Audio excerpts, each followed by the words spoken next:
తాకట్టులో ఉన్న బంగారాన్ని విడిపించి ఆ రోజు ఆన్లైన్ రేట్‌కు మేము కొనుగోలు చేస్తాం. అక్షయ గోల్డ్ హబ్. ఓం శ్రీ గురుభ్యో నమః. హరి ఓం. లక్ష్మీం క్షీరసముద్రరాజతనయాం శ్రీరంగదామేశ్వరీం దాసీభూత సమస్తదేవవనితాం లోకైకదీపాంకురాం శ్రీమన్మందకటాక్షలబ్ధైవవద్బ్రహ్మేంద్రగంగాధరాం త్వాం త్రైలోక్యకుటుంబినీం సరసిజాం వందే ముకుందప్రియాం. అగజానన పద్మార్కం గజానన మహర్నిశం అనేకదంతం భక్తానాం ఏకదంతముపాస్మహే. శ్రియః కాంతాయ కళ్యాణ నిధయే నిధయేర్థినాం శ్రీవేంకటనివాసాయ శ్రీనివాసాయ మంగళం. మంగళం కౌసలేంద్రాయ మహనీయ గుణాత్మనే చక్రవర్తి తనూజాయ సార్వభౌమాయ మంగళం. వాగర్ధావివ సంపృక్తౌ వాగర్ధ ప్రతిపత్తయే జగతః పితరో వందే పార్వతీ పరమేశ్వరౌ. అందరికీ నమస్కారం. సమస్త సన్మంగళాని భవంతు. నిత్య శ్రీరస్తు నిత్య సన్మంగళాని భవంతు. 2026 ఈ ఇంగ్లీష్ క్యాలెండర్ ప్రకారంగా దాదాపుగా మనకున్నటువంటి వెస్టర్న్ ఆస్ట్రాలజీ ప్రకారం, అంటే పాశ్చాత్య ఆస్ట్రాలజీ జ్యోతిష విధాన ప్రకారంగా సంవత్సర ఫలితాలు ఎలా ఉంటాయి, దాన్ని ఇంచుమించుగా మనము దాదాపుగా 4 గ్రహాలని కలుపుకోవడం, అంటే ఇంచుమించుగా 4 గ్రహాలని కలుపుకోవడం, శని, గురుడు, రాహుకేతువు. అయితే మరి ఇది మనకి ఉగాది నుంచి కదా పంచాంగ శ్రవణము, మరి ఇప్పుడు ఫలితాలు ఎందుకు చెప్తున్నారు అన్నటువంటి భావన మీకు ఉండొచ్చు. అంటే కొంతమందికి ఉత్సుకత ఉంటుంది. 2025 నాకు ఇలా ఉంది, they are calculated January 1 to 31 December. ఈ జనవరి 1 నుంచి 31 వరకు, డిసెంబర్ 31 వరకు లెక్కించుకునేటువంటి వ్యక్తుల కొరకు వాళ్ళ సంవత్సరం ఎలా ఉంది కావాలి అంతవరకే.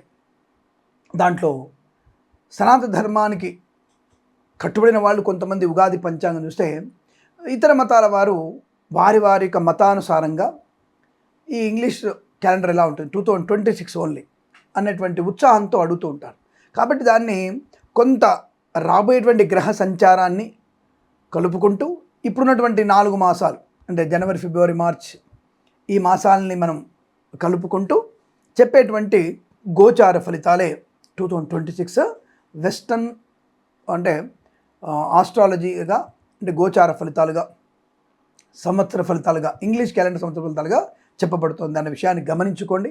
అనవసరంగా దానికి ఉగాది గురించి చెప్పేవి చెప్తున్నారు మారిపోతున్నారు అనకండి. ఉగాది పంచాంగంలో జగల్లగ్నం, వర్షలగ్నం, నవనాయక ఫలితం అవన్నీ చాలా వేరే ఉంటాయి. సో అప్పుడు మీకు ఉగాది ఫలితాల ముందు, అంటే మీకు ఫిబ్రవరి, మార్చి ముందే చెప్పే ప్రయత్నం చేస్తాం.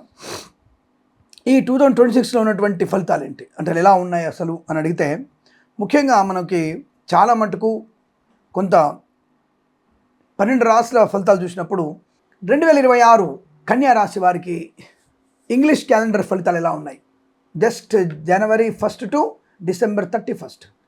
ఈ యొక్క విషయాలు ఎలా తెలుసుకునే ముందుగా మీరు తొందరపాటు నిర్ణయాలు మానేయడం, ముఖ్యంగా తల్లిదండ్రుల సేవ చేయడం, నిరంతర ఆధ్యాత్మిక చింతన మీకు శుభయోగాన్ని, ఆనందాన్ని, ఐశ్వర్యాన్ని కలిగిస్తుంది. ఇందులో సందేహం లేదు. ఆ విషయాన్ని గమనించుకోవడం చాలా మంచిది అన్న విషయాన్ని దృష్టిలో పెట్టుకోండి. ఇక కన్యారాశి వారికి మే వరకు కొద్దిగా ఇబ్బంది, జస్ట్ అంటే సామాన్య ఫలితాలు ఉన్నాయి. అంటే డబ్బు విషయంలో సరైన సమయానికి అందకపోవడం, లోన్ సరిగా అందకపోవడం, పిల్లల విషయంలో కొంత మానసిక వేదన, లేనిపోయిన విషయాలు అతిగా ఆలోచించడం లాంటివి ఉంటాయి. కానీ ఆర్థికంగా లాభం ఉంది, ఉద్యోగ లాభం ఉంది, విద్యా లాభం ఉంది, విదేశీయానం ఉంది, బంధులాభం ఉంది, మిత్ర సౌఖ్యం ఉంది, రోగనాశనం ఉంది, రుణ విమోచనం ఉంది. మరి మే తర్వాత అద్భుతం, అమోఘం, ఆనందకరమైన సుఖజీవనం, పట్టిందల్లా బంగారమే. ఏ పని అనుకున్నా సులువుగా పూర్తి చేసుకునేటువంటి సౌలభ్యం కనబడుతోంది. ముఖ్యంగా ప్రభుత్వ ఉద్యోగస్తులకి ఊహించినటువంటి ఒక శుభ పరిణామాలు, అభివృద్ధి కానీ, తాత్కాలిక ఉద్యోగం పర్మనెంట్ అవ్వడం కానీ, కారుణ్య నియామకాల్లో ఉద్యోగాన్ని పొందుకోవడం కానీ, అనుకున్న చోటు ఉద్యోగంలో బదిలీలు కానీ పొందుకునే అవకాశం, ఊహించినటువంటి మన రాష్ట్రం నుంచి కేంద్ర ప్రభుత్వంలోకి డిప్యుటేషన్ మీద ఉద్యోగం మారే అవకాశం ఉంది. అటువంటి శుభగడియలు ఉన్నాయి. పేరు ప్రఖ్యాతులు పొందుకునే అవకాశం, ఉత్తముల దగ్గర ఉద్యోగం చేయగలిగే అదృష్ట యోగం, అటువంటి శుభయోగం కనబడుతోంది. ప్రైవేట్ సెక్టార్లో కూడా బెంచ్ మీద ఉద్యోగం, ప్రాజెక్టులు వెళ్ళడం, ఆన్సైట్ ఆపర్చునిటీ పొందుకోవడం, విదేశాల్లో కూడా ఉన్నతమైనటువంటి ఉద్యోగ ప్రాప్తి. ఇక నాకు ఉద్యోగం రాదు, ఎల్లుండి కల్లా తట్టాపుట్ట సర్దుకోవాలి, ఇక విమానం టికెట్ కొనుక్కోవాలని అనుకున్న వాళ్ళకి కూడా H1B వీసా రావడం, ఉద్యోగం రావడం, డబుల్ ప్రమోషన్, శాలరీ కూడా బ్రహ్మాండ శాలరీ. బాబు 5 years కాంట్రాక్ట్ బాబు, నువ్వు మిస్ అవ్వద్దు, H1B వీసా మాదే, అమ్మాయి మా జాగ్రత్త చూసుకుంటామమ్మా, జీతం నీకు $10,000 అమ్మా అని చెప్పేటువంటి వ్యక్తులు కూడా ఉంటారు. అటువంటి కంపెనీలో ఉద్యోగం వచ్చే అవకాశం ఉంటుంది. ఉన్నత ఉద్యోగ ప్రాప్తి, అలాగే చాలా చక్కటి అనుకూలవంతమైన వైవాహిక జీవనం, అన్యోన్య దాంపత్యం. ఇంకా రేపటికల్లా విడిపోవాలి మనకు పడదు అనుకున్న వ్యక్తులు కూడా ఆ గంటలో ఆ రాత్రిలో ఏం మాయ జరుగుతుందో తెలియదు, వెంటనే జీవితాంతం కలిసి ఉందామనేటువంటి ఒక అన్యోన్య దాంపత్య సుఖజీవనం. కోర్టుకు వెళ్ళి మేము విడాకులు తీసుకోవట్లేదు, మాకు విడాకులు వద్దు, మామిడాకులు కావాలి మాకు అని చెప్పేసి ఇంటికి తోరణం కట్టుకునే శుభ గడియలు. అటువంటి అదృష్ట యోగం, ఇదే మంచిదే కదా, ఇదే శుభ పరిణామం. అంటే సమస్య భార్యాభర్తలందరికీ ఉంటుంది. ఆ సమస్యని భార్యాభర్తలు మాత్రమే పరిష్కరించుకోవాలి. కోర్టుకు వెళ్తే న్యాయమూర్తులు ఏం చేస్తారు స్వామి? ఏం చేయరు. లాయర్లు ఏం చేస్తాడు? ఈ పిల్ల చెడ్డదండి, ఈ పిల్లాడు చెడ్డోడండి, ఈ పిల్లగాడు రేట్ వచ్చాడండి, ఈ పిల్ల మందు కొట్టిందండి, ఈ పిల్ల బయటికి వెళ్తుందండి, ఈ పిల్ల ఖర్చు పెడుతుందండి, ఈ పిల్లగాడు లేదండి నరకం చూపించాడండి, కట్నంగా అడిగాడండి. అందులో నిజమెంతో అబద్ధం ఎంతో మీ ఇద్దరికి తెలుసు కదా. దానికి న్యాయమూర్తి ఏమంటాడు? మీ ఇద్దరు కొట్టుకున్నారు కదా, మీ ఇష్టదైవానికి దండం పెట్టుకొని పోండి అంటాడు ఆయన. మీ ఇష్టదైవానికి దండం పెట్టుకొని పోండి అంటాడు, మీ దేవుడిని అడుక్కోండి అంటాడు. పోయి జాగ్రత్త అండోయ్. అలాంటి వాళ్ళు ఉన్నారు ఇప్పుడు. మీ ఆయన రంకు నేర్చుకున్నా దానికి ఏం కేసు లేదు. ఏముందమ్మా, ఆయన ఇష్టపడింది ఆమె ఇష్టపడింది, దులుపుకొని వచ్చారు అంతే అంటాడు. తప్పుగా అనుకోకండి. అటువంటి సమాజంలో ఉన్నాం మనం. కాబట్టి ఇక్కడ ఏం చేయాలి? మనం సమాజంలో మనం వృద్ధి పొందడానికి, గౌరవంగా ఉండడానికి తప్పకుండా మనం జాగ్రత్తగా మన సమస్యను మనం పరిష్కరించుకోవాలి. భార్యాభర్తలు వారి సమస్యను వారు పరిష్కరించుకుంటే మంచిది, కలిసి వస్తుంది, అనుకూలంగా ఉంటుంది. ఈ రాశి వారికి అటువంటి మహా అదృష్ట యోగం ఉంది. వీళ్ళ సమస్యలు పరిష్కరించుకొని ఎవరు లెక్క చేయకుండా మీరు హాయిగా కాపురం చేసుకుంటారు, ఇంటికి మామిడి తోరణం కట్టుకుంటారు గ్యారెంటీగా. ధనయోగం, సంతాన యోగం, కృత్రిమ సహజ సత్సంతాన ప్రాప్తి, వ్యాపార లాభం.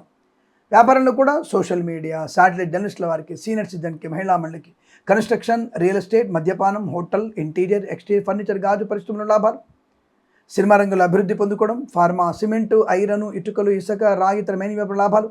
నటీనటులకి, దర్శక నిర్మాతలకి, బుల్లితెర నటులకు లాభాలు. బోటెక్స్, బ్యూటీ పార్లర్, బ్యాంబు డిపో, బాణసంచ కర్మాగారం, టైల్ల వ్యాపారం, ముద్రణాలయం, గ్యాస్, కన్స్ట్రక్షన్, రియల్ ఎస్టేట్, మద్యపానం, హోటల్ వ్యాపారం అభివృద్ధి పొందుకోవడం. ఈవెంట్స్ చేసేవారు గొప్ప ఈవెంట్స్ లభించడం.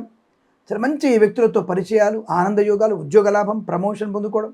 విద్యార్థులకి ఉత్తమ విద్యాభివృద్ధి. చాలా మంచి IELTS, GRE, TOEFL లాంటి పరీక్షలు కానీ, అకాడమిక్ పరీక్షలు కానీ, బ్యాక్లాగ్ పరీక్షలు కానీ సంపూర్ణ విజయం సాధించే అవకాశాలు ఉన్నాయి. అనుకూలత, ఆనంద యోగాలు ఉన్నాయి.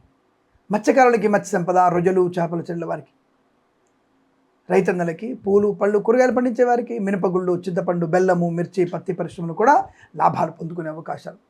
సువర్ణ వజ్రాభరణ ప్రాప్తి. వాహన యోగం, డ్రైవర్లకి, పెయింటర్లకు కలిసి రావడం, కన్సల్టెన్సీ మీద ఆధారపడవచ్చు, మ్యారేజ్ బ్యూరో నుంచి శుభవార్త వినవచ్చు.